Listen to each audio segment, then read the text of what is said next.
There's no denying they appeared to be a folksy family with a certain homespun charm. 15 children with biblical names. This is Lamb and this is Psalm. Who lived in the wilderness in the Wrangell St. Elias Mountains. A family led by a father who called himself Papa Pilgrim. We grew up working and loving and spent a lot of time in the Spirit with the Lord. And we became a real strong, unified family. Elishaba was the oldest child. It's the first time she's seen this video or listened to the words of her younger self. I don't know how I could be any happier.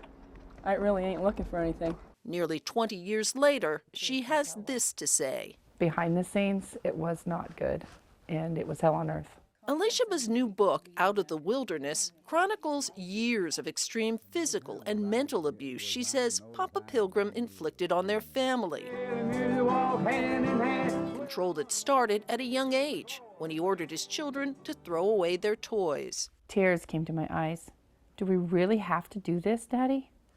Yes, we do.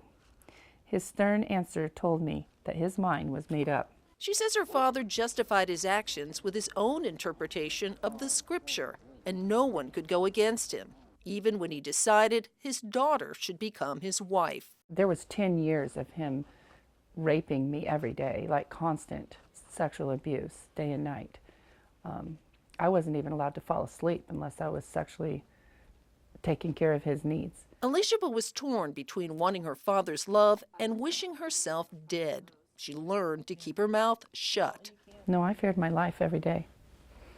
I came pretty close to dying many times. But eventually she did escape, and Pilgrim was arrested. In 2006, he pled no contest to charges of rape, assault, and incest, still denying they'd ever happened. The biggest thing is that when I walked into that courtroom, I was so ready to hear my dad say he was sorry, like admit it. And I think my life depended upon it in that moment.